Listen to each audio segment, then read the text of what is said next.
JP, stop me if you've heard this one before. Let the players play, let the coaches coach, let the officials officiate, and let the spectators be positive. Wouldn't it be nice if it was simple enough that we could just read that before every athletic event and everyone would stay in their lane and fulfill their roles without challenging anyone else? And we know that let the spectators be positive is really a euphemism for parents in the stands, asking them to keep their distance and just to enjoy the show. I think what we're learning in this process of being more transformational is that there are parents out there who mean well and come into your sporting experience as a parent with a genuine curiosity, not a judgmental curiosity, not one that's looking to poke holes in your strategies or your systems, but one that really just wants to have a better understanding of what you're doing as a coach, how you're interacting with their child, and why you're doing what you do. And this week on the podcast, we're going to talk a little bit about why not answer those questions before they're asked. Welcome to the Coaching Culture Podcast. My name is JP Nurbin, and I'm joined by my co-host and friend, Nate Sanderson. Every week on this podcast, we try to give you some practical tools and tips to help you grow as a leader and build your culture.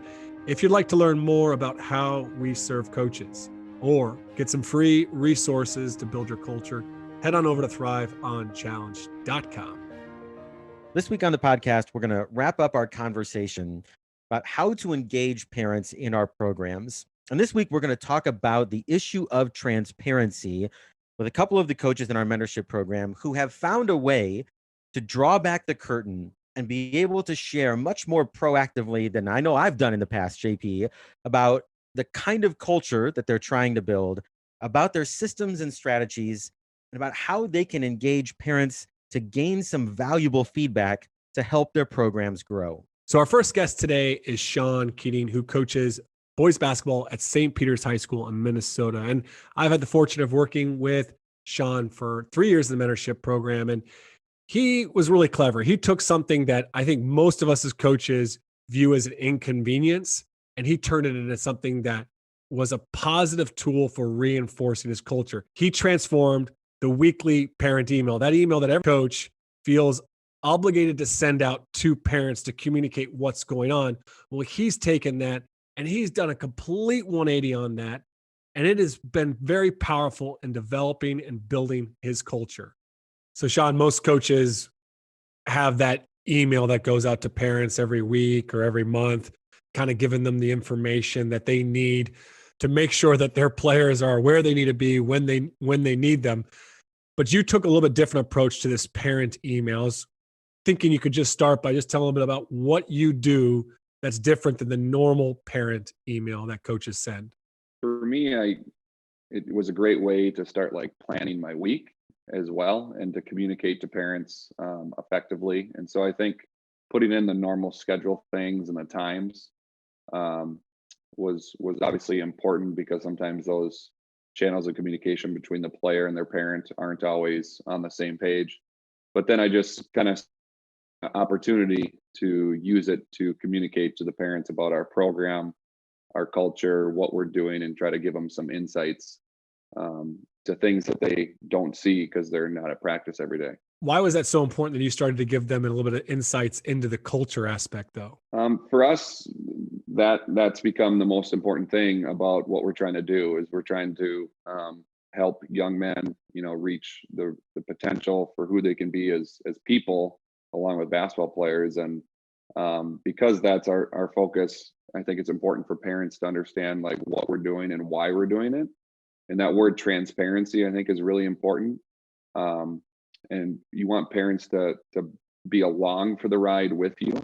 And so understanding about our mental health Wednesdays and understanding about the journaling we might do, or the conversations in the units, or, for example, when we've had Google Forms and we're sharing responses the players have had with our parents, it helps the parents understand that it's more than just about that transactional experience of just playing basketball. It's about trying to become better people, and it gives them some evidence for what we're doing and why we're doing it.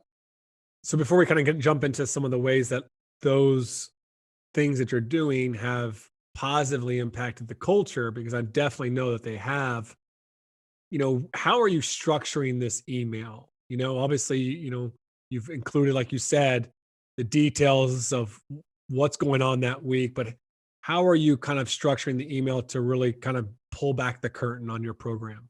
So a typical email would start off with like an introduction recap of the last week, maybe pointing out um, some of the highlights or things that happened. So as I start off recapping the last week, it might be something kind of behind the scenes. I'm not sitting there recapping the games or anything like that. I'm gonna take some time to maybe talk about, an email I got from a parent of another program and what they said, or I'm going to um, talk about something positive that happened within our program. So I'm going to give some evidence in there. I'm also going to use the email as an opportunity to, point out or emphasize things that have happened within our program that were positives. And I'm also going to use the time to preview the upcoming week. I take a little bit of time to preview each opponent because sometimes parents like to know a little bit about the teams we're playing. Um, and then anything that's in evidence, I might put in some highlights from huddle. I might put in like the bench going crazy. I'm just using it as an opportunity to highlight artifacts of our program that I think sometimes parents don't get to see.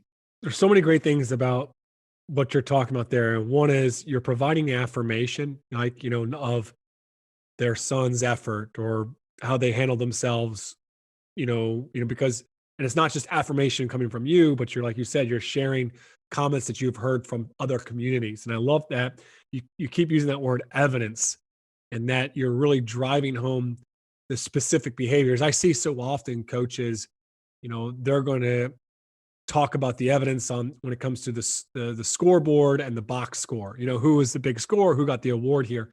But you're talking about the values, the things that are really, really important to you guys when it comes to your culture. You're highlighting those things. I just absolutely love that, because I think so often we may even have that really awesome parent meeting at the beginning of the year where we communicate all those things that we value and we care about, but they don't hear about that until maybe the end of the year sports, or the banquet, right? Here, you're not letting them forget about those things. This is what's most important to us. This is what's most important to us. I think the other thing is, you know, the framing of the narrative is so important here. I think so often in the midst of a, tough season, you might be losing games. People lose that perspective, but you're saying, no, but there's still good things going on here, right? There's still the most important things going on here.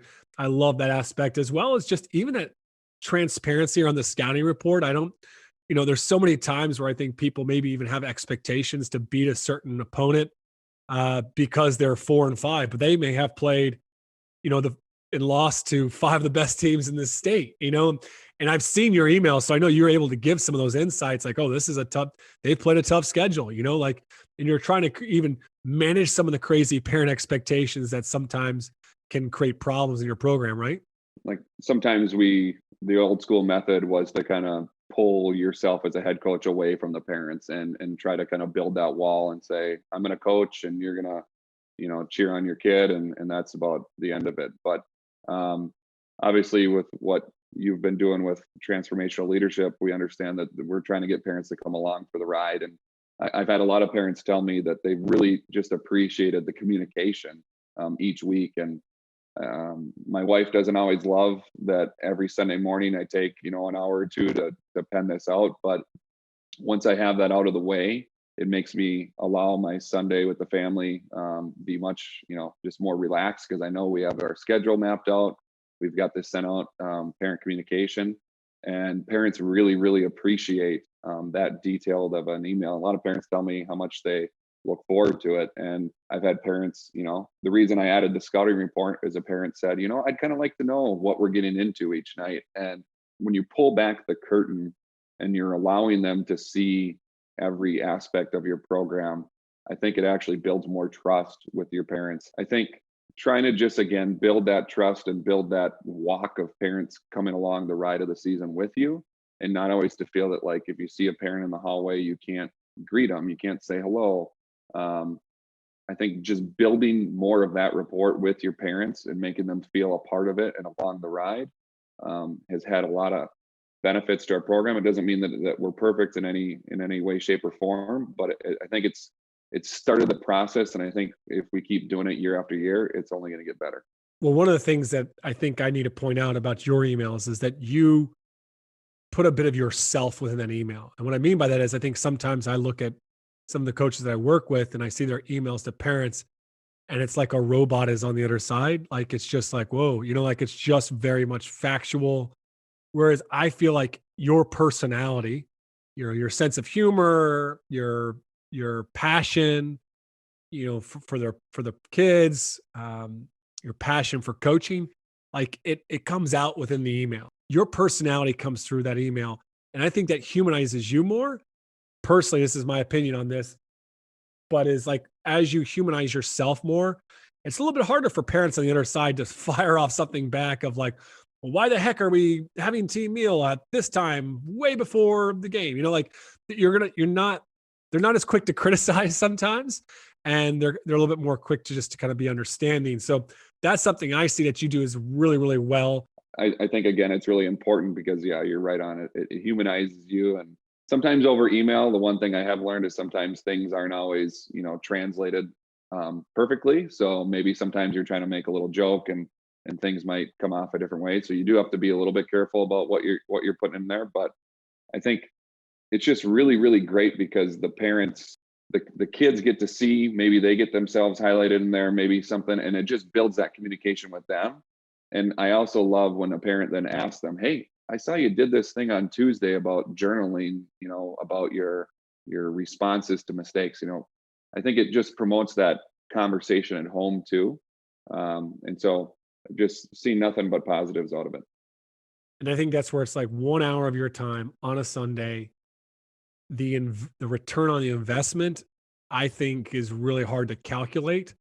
First off, you may have had way more parent conversations that ate away hours of your time in a week, but also just a buy-in. You may have won an extra game because of that, because a player comes home and they're disgruntled, and the parent reinforces some message that you communicate through that email. So I think it's just really, really powerful reminder of like, yeah, that 1 hour commitment. Some coaches may, I don't have that time. It's like, well, maybe you don't have the time to not do it. Like you have to do this type of thing. So appreciate you sharing with all of us this really, really practical thing.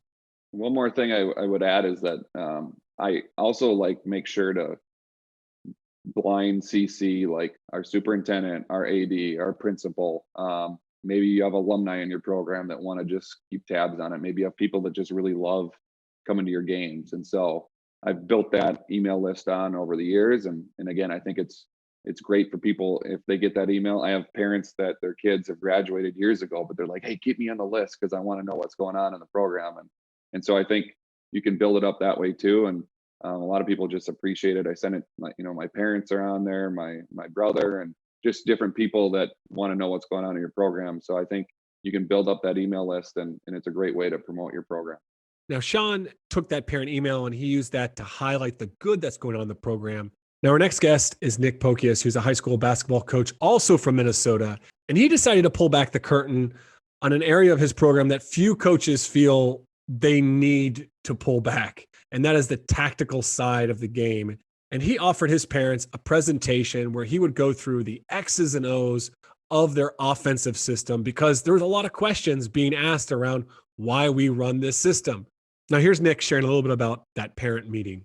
So, Nick, it's been incredible because, I've only known you what seems like, 3 or 4 months now. But, in our relationship, one of the earlier things that you kind of made clear to me was the importance to you of the relationship between you and your parents of the program. Like you understood how important they were. And so, you've taken some leaps of faith and tried some new things. And I was kind of hoping you could share with our listeners a little bit about this activity you recently did, kind of explaining the X's and O's of why you do things within your offense.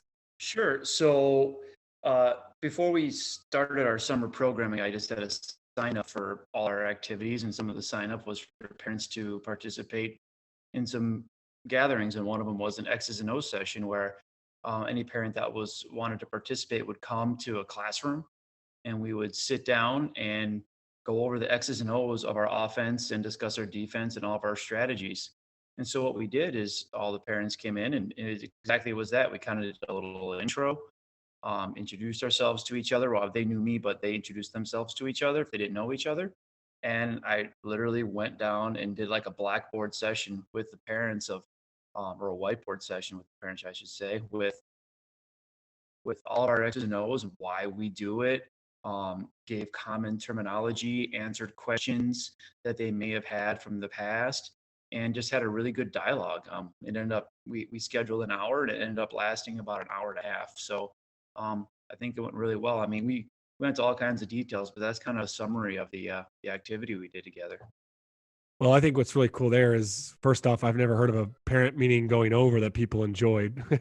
So that was pretty awesome. And it sounds like people are really enjoying that. I was just curious there. You said you gave them a list of different options of things that they could show up and attend.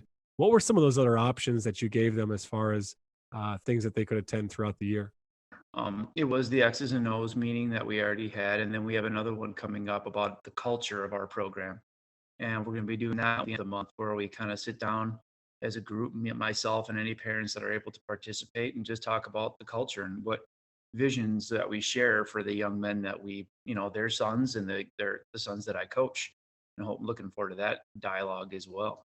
No, I love it because it's all about transparency, which, we just recently had some episodes with Asia Mape, who's an advocate for sports parents and really big in sports parents education. And she just constantly talks about the importance of, consistent communication, not just that one meeting, but consistently communicating what we're doing, why we're doing it.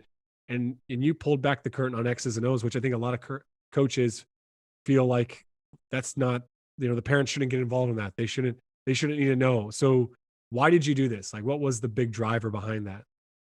Well, it's twofold really, because threefold, I should say.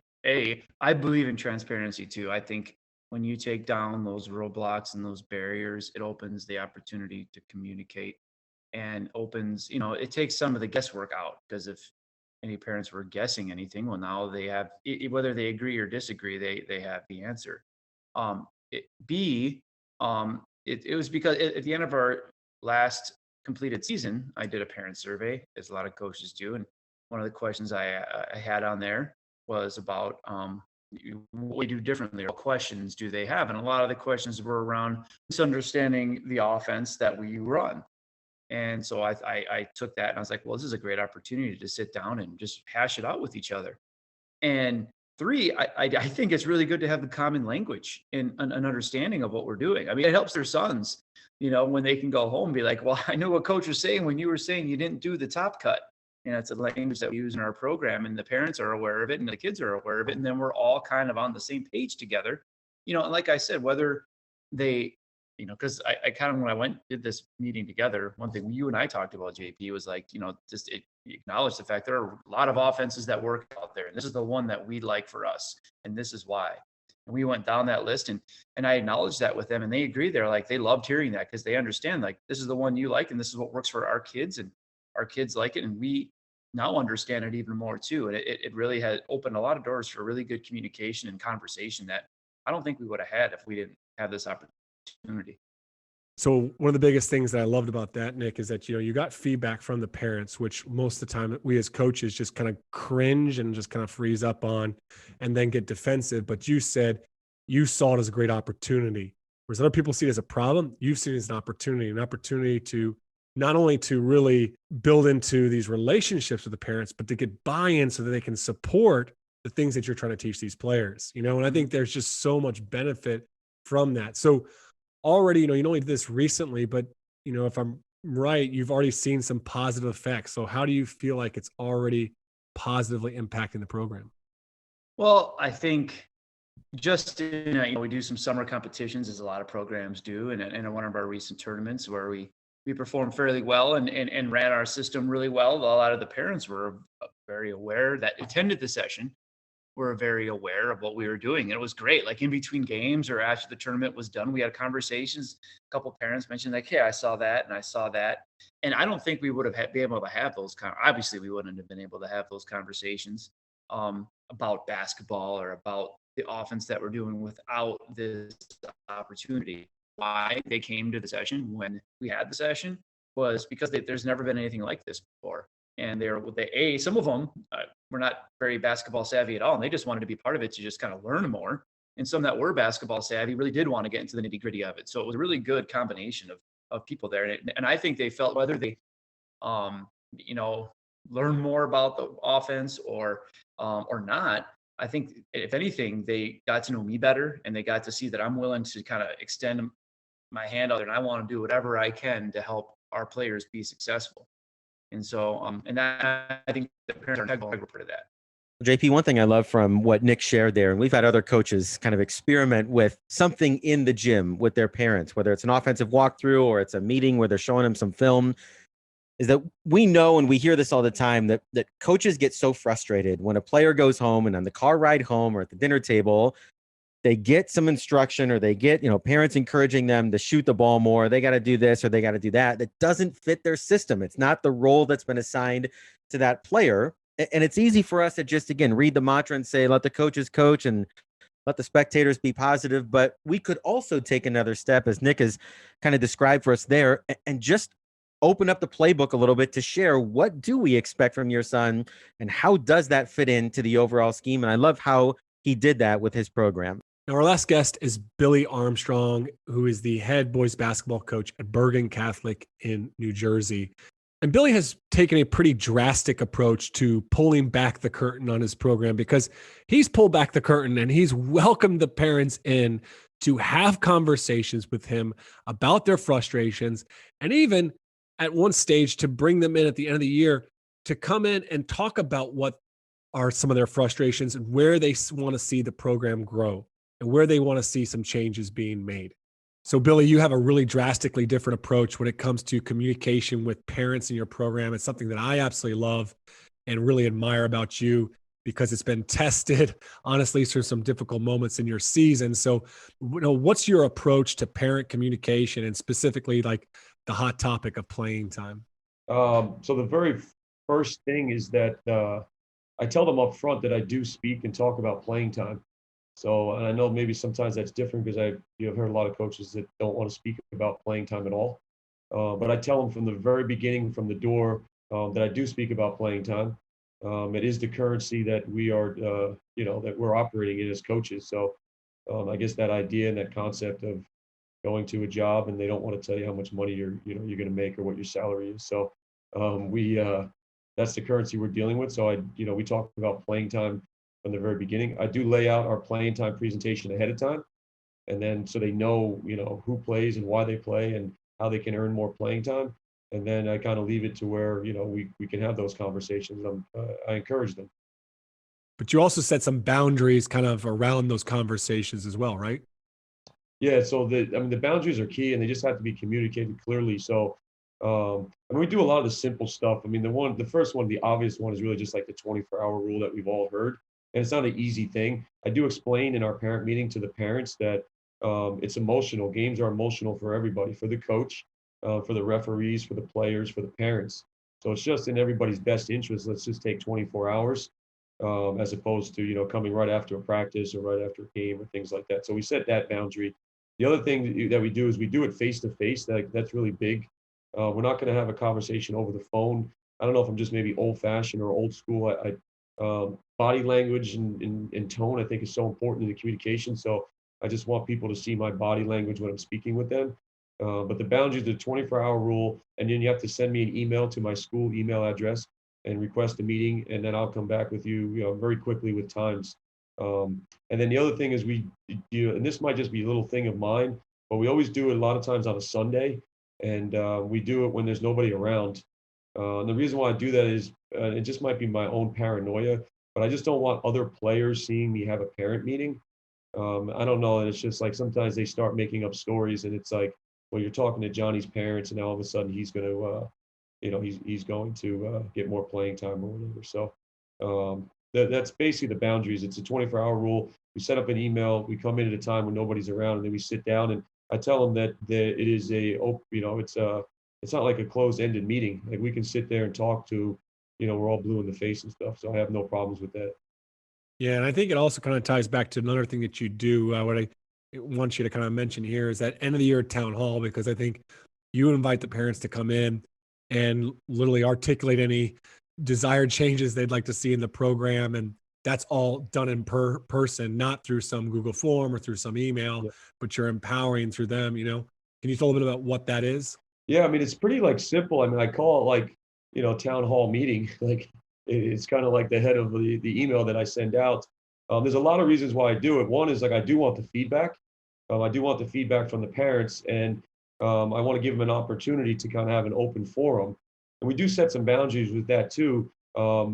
Just to kind of give you a picture, we'll go into the cafeteria at our school, and I'll set up, I set up the chairs in a big circle.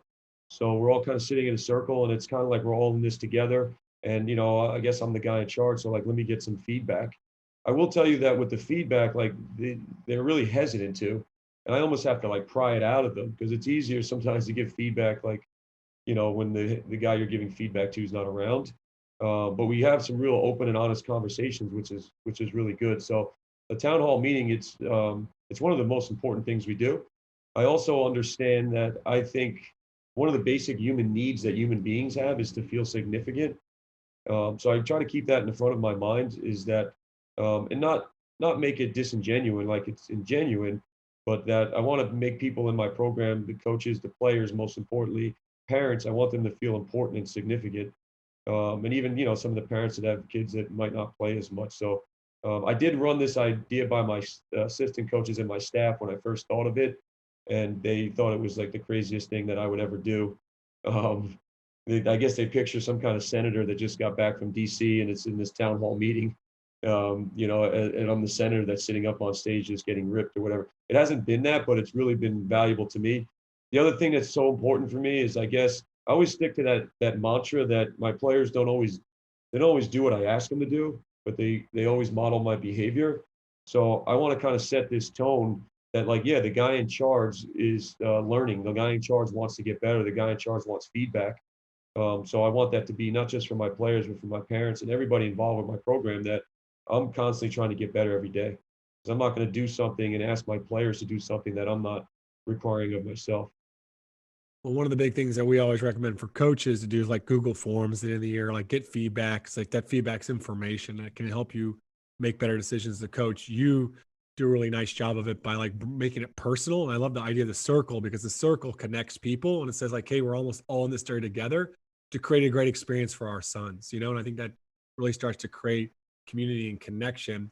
I like the idea also, like you kind of jumped into my next question, which is why do you do these things? And it's like to make them feel valued and significant, which they are. They're the most significant person in that kid's life, right? So that's a huge piece. Why else is there any other reasons why you kind of took this leap to, be so, I guess, countercultural of the world of coaching? Like everybody else is saying, we're not going to ever talk about playing time, but here you're going, yeah, I'll have a conversation and you just set up these boundaries. Like, why else did you make this jump? It's all. I don't want it to sound like I don't want it to sound bad or something, but part of it is because I want to win. To be honest with you, like I want to win. Like I want to, and it's not like the be all end all and stuff, but I want to win like a lot of coaches out there. And I just felt like the information around it and the talk that I'd have with other coaches and some of them, other sports and things like that. It was just kind of the parents are the enemy. And it's like we're trying to build a team. And in high school, whether you like it or not, I mean, probably in college too, the parents are part of this team, so I want them to feel like included, in the team. And for some reason, I always felt that and believed that what people don't know, they don't like. So like if they don't know something, they automatically are not going to like it. So now where it's like I try to, for lack of a better word, educate the parents on what we're doing, what we're about, give them opportunities to kind of give feedback. And now it's like at least they know what we're doing. They know what we're doing. They still might not like it, but at least they know. So that was really kind of it. But it's really like I just want to get the parents on board on our team because I want to win and be successful. And one of the most challenging things as a high school coach, I'd always say, and you and I have talked about, JP, is the car ride home with dad or the car ride to the game, and they're giving their, game plan. And I always, jokingly ask my players, like, whose game plan are we following tonight? And I'm cool with whatever game plan we follow. Like, let's all be on the same page. So it's really just trying to bring them into the fold. Well, I like that. I mean, the whole win thing, I mean, it makes sense because I think so much of our conversations with parents, we waste time. Like we really like they waste so much of our time and energy. And not to say that you have eliminated all parent conversations, but you've probably turned those into more productive conversations from my experience of walking with you through some of those. Yeah. Is that the end result at the end of it is you've got a little bit more buy-in because you have done things like these town halls and because you've had these conversations. The big thing I want to ask here to finish up is just how's it impacted the culture of the program? Like you obviously have so many friends in coaching and community, and you probably can sense, and you've been a coach for a long time. So how is this major program better because you've had these conversations? Before we even get to the culture part, because it just totally strengthened our culture. But for the first part, it's just made it just more of a joyful experience for me. And there are bumps in the road, and there are tough conversations, and this isn't perfect. But it's from where I started my first couple of years coaching to where that we're at now. It's like for the most part, it's just so much more joyful to like coach and show up to work every day. And like I said, it hasn't eliminated all the problems, but it has minimized them. That's for sure. And then just from the standpoint of, I mean, just overall, I think strengthening our culture because we have more buy-in not only from our players and assistant coaches, but more buy-in from the parents. And then they know, and I tell them very clearly, like if anything comes up that you don't understand or confused with or have a question, just reach out to me, send an email, and we can have that conversation. The other thing I do at the parent meeting, that when we do have one, I tell them this, it doesn't have to be the be all end all meeting.